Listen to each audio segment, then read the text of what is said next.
How attention loss is quietly accelerating the ageing of your mind. दोस्तों, अगर आपको लग रहा है कि आपका ब्रेन फिजिकली थका नहीं है लेकिन मेंटली पहले जैसा यंग भी नहीं रहा, कि आप बैठे हुए भी रेस्टलेस रहते हैं और दिन के अंत में एक अजीब सी मानसिक थकान रह जाती है, तो यह मान लीजिए कि यह डिस्ट्रैक्शन की साधारण समस्या नहीं है, यह माइंड के एजिंग प्रोसेस का शुरुआती संकेत है। न्यूरोसाइंस अब यह साफ बता रही है कि माइंड का बूढ़ा होना हमेशा कैलेंडर की उम्र से नहीं होता।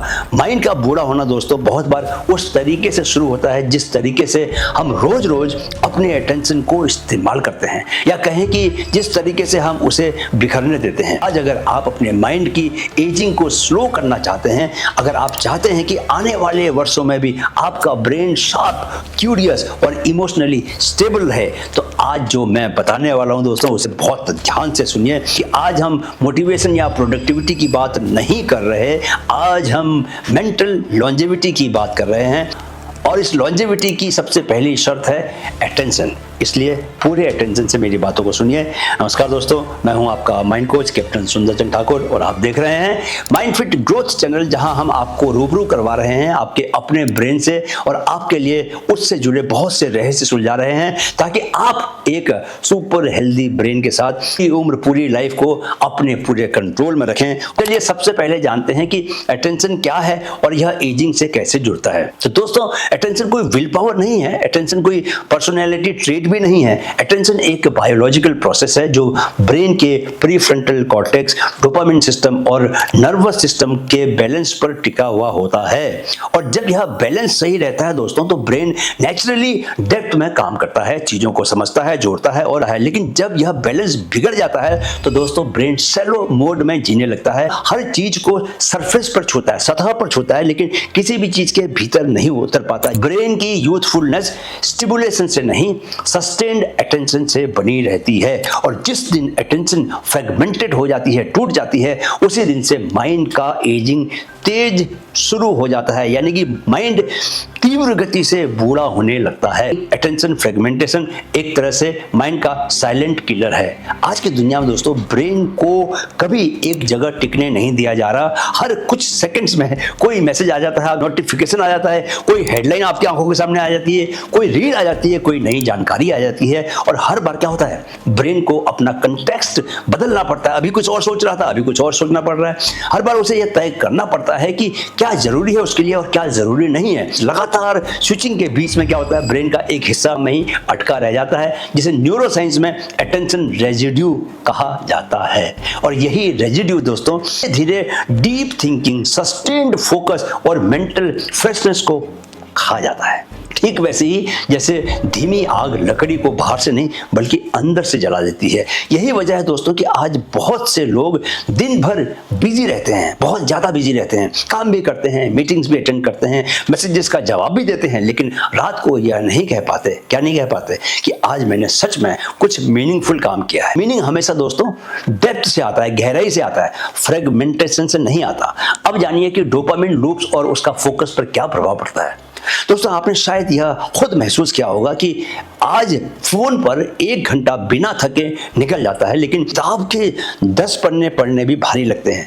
कि शॉर्ट वीडियोज आपको टायर्ड नहीं करते, थकाते नहीं, आप फटाफट देख लेते हैं उन्हें, लेकिन लॉन्ग कन्वर्सेशन, घंटे घंटे भर के जो वीडियोज होते हैं, पॉडकास्ट होते हैं या डीप प्लानिंग आपको मेंटली क्या करती है, एग्जॉस्ट कर देती है। और इसका कारण आलस नहीं है, इसका कारण यह है कि डोपामिन सिस्टम छोटे छोटे नोवेल्टी हिट्स पर ट्रेंड हो चुका है आपका, जहां ब्रेन क्या करता है, बार बार यह उम्मीद करता है कि अगली चीज शायद और ज्यादा इंटरेस्टिंग होगी और ज्यादा दिलचस्प होगी। और इसी एंटिसिपेशन, इसी उम्मीद में वह डेप्थ को छोड़ देता है, गहराई से बाहर निकल आता है और सरफेस में जीने लगता है।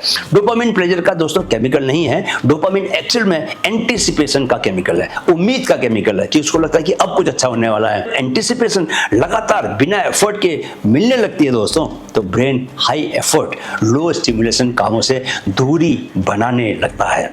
जबकि वही काम ब्रेन को यंग, फ्लेक्सिबल और स्टेबल बनाकर रखते हैं। और यही वह बिंदु है दोस्तों जहां अटेंशन लॉस धीरे धीरे माइंड एजिंग में बदल जाता है, आपका दिमाग बूढ़ा होने लगता है। आपको बताऊंगा कि दोस्तों मल्टीटास्किंग के भ्रम के बारे में कि क्यों आपको मल्टीटास्किंग धोखा देती है, ऐसे यह हमारे मेंटल स्टेमिना को कम कर देती है। मल्टीटास्किंग को एफिशिएंसी का सिंबल माना जाता है, लेकिन न्यूरोसाइंस बहुत कहती है कि ब्रेन मल्टीटास्किंग नहीं करता, ब्रेन सिर्फ बहुत तेजी से टास्क स्विच करता है और हर स्विच पर न्यूरल एनर्जी को खर्च होता है और धीरे धीरे डिसीजन फटीग बढ़ती जाती है, जिसके कारण क्या होता है, दिन के अंत में ब्रेन फिजिकली नहीं बल्कि न्यूरोलॉजिकली एग्जॉस्टेड महसूस करता है। यही कारण है दोस्तों कि आज यंग लोग भी कहते हैं कि उन्हें मेंटल स्टेमिना महसूस नहीं होता, थोड़े समय में ही मेंटली ड्रेन्ड हो जाते हैं, क्योंकि स्टेमिना जिम से नहीं आता दोस्तों, स्टेमिना अटेंशन की क्वांटिटी से आता है। क्वांटिटी फ्रेगमेंटेशन से संभव नहीं होती। अब जानिए एक बहुत ही अहम सत्य,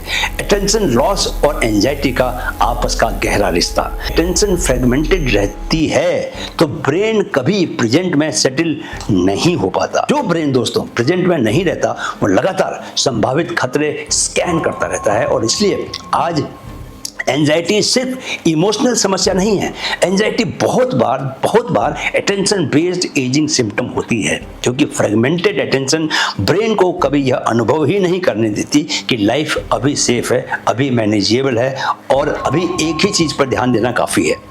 काम माइंड, शांत माइंड वही होता है दोस्तों जो टिकना जानता है, और टिकना नहीं जानता वह जल्दी थकता है।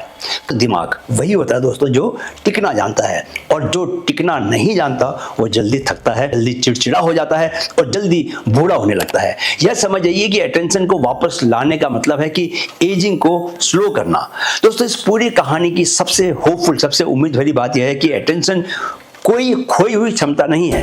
अटेंशन एक ट्रेनेबल ब्रेन स्किल है, इसे आप ट्रेन कर सकते हो। जैसे ही आप ब्रेन को दोबारा डेप्थ का अनुभव देना शुरू करते हो, जब आप रोज थोड़ा सा समय बिना इंटरप्शन के, बिना किसी व्यवधान के एक ही काम में गुजारने लगते हो, जब आप स्टिमुलेशन को डिफॉल्ट की जगह रिवॉर्ड बनाते हो, जब आप ब्रेन को यह सिग्नल देते हो कि डिस्ट्रैक्शन कंपलसरी नहीं है, तो ब्रेन धीरे धीरे फ्रेगमेंटेशन से बाहर आने लगता है, प्लास्टिसिटी फिर से एक्टिवेट होने लगती है और माइंड में एक अलग तरह की फ्रेशनेस वापस से आने लगती है, जो एक्साइटमेंट से नहीं बल्कि क्लैरिटी से पैदा होती है। अब सवाल यह है दोस्तों कि माइंड को जवान कैसे रखा जाता है, यंग कैसे बना के रखा जा सकता है। तो दोस्तों माइंड का बूढ़ा होना डेस्टिनी नहीं है, आपका भाग्य नहीं है। माइंड का बूढ़ा होना फीडबैक है। क्या है? फीडबैक है आपके अटेंशन हैबिट्स का, आपके डेली स्टिमुलेशन लेवल का और आपके इस चुनाव का कि आप हर चीज पर रिएक्ट करेंगे, कुछ चीजों पर टिक कर रहेंगे। और जिस दिन दोस्तों आप अपने अटेंशन को फिर से सम्मान देना शुरू करते हैं, उसी दिन माइंड का एजिंग प्रोसेस अपने आप से स्लो होना शुरू हो जाता है, क्योंकि यूथफुलनेस ब्रेन में रिंकल से नहीं डेप्थ से मापी जाती है। ग्रोथ में हम यही याद दिलाते हैं आपको कि अगर आप सच में एजिंग को डिले करना चाहते हैं तो सबसे पहले आपको अपने ध्यान को वापस घर पे लाना सीखना होगा, वापस लाना सीखना होगा कि माइंड को बचाने के लिए मोटिवेशन नहीं, अटेंशन की समझ चाहिए। वीडियो अगर अच्छा लगा तो लाइक और शेयर कीजिए, चैनल को सब्सक्राइब कर लें, मेरे साथ कहें मन में है तो मुमकिन है। नमस्कार।